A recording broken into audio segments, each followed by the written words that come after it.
बच्चों, जब मैं आपको स्वर पढ़ा रही थी तो मैं आपको अ से अंगूर भी पढ़ा रही थी। मैं जब अंगूर पढ़ा रही थी तो मैंने आपको बोला था बेटा इस अंगूर की मात्रा की क्या वैल्यू है, ये कहाँ लगती है और कैसे लगती है, मैं आपको बाद में बताऊंगी। लेकिन आज हमने औ से औरत तक पढ़ लिया, अब हमारा आता है अंग से अंगूर। अब बेटा इस मात्रा की ये वैल्यू है, एक तो इसे अनुस्वार बोलते हैं, एक तो इसे क्या बोलते हैं, अनुस्वार। अंग की मात्रा को अनुस्वार भी बोलते हैं और ये नासिक के नोज, नाक से बोली जाती है।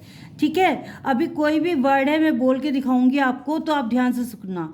अब हम जो ये जो अंग से अंगूर की मात्रा पढ़ने हैं, जैसे क प्लस अंग इज इक्वल टू कंग, कंग। ल प्लस अंग, ल ल अंग की मात्रा गूर, लंगूर।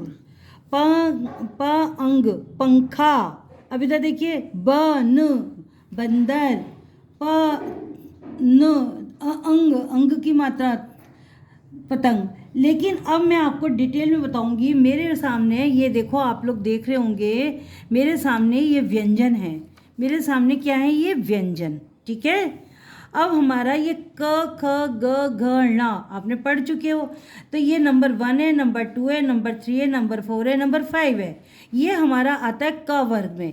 अब दूसरा पढ़िए, च छ ज झ य 1 2 3 4 5, ये हमारा आता है च वर्ग।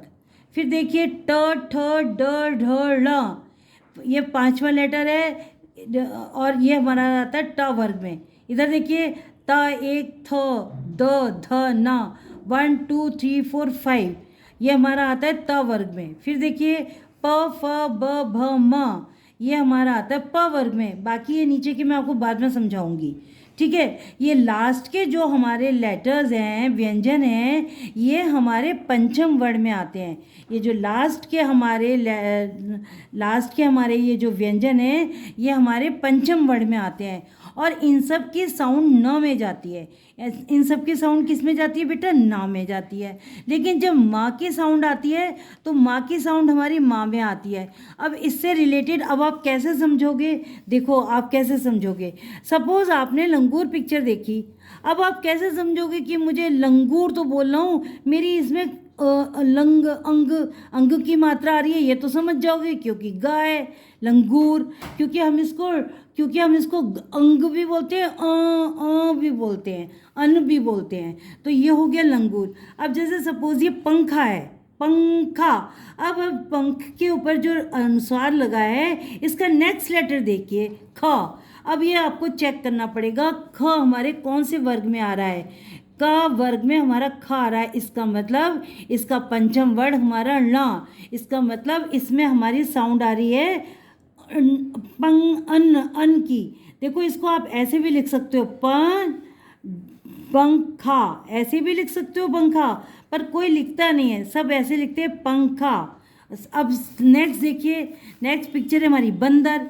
अब ब पे हमारा अनुस्वार लगा हुआ है, नेक्स्ट लेटर देखो क्या है, द। अब द को सर्च करो कौन से वर्ग में आ रहा है, द आ रहा है हमारा ता वर्ग में। द हमारा कौन से वर्ग में आ रहा है, ता वर्ग में आ रहा है। तो इसका मतलब इसका पंचम वर्ण क्या है, ना। तो हमारे बा के ऊपर जो मात्रा, जो अनुसार की मात्रा आ रही है, ये हमारी न के बेस पे आ रही है, बंदर। समझे, बंदर।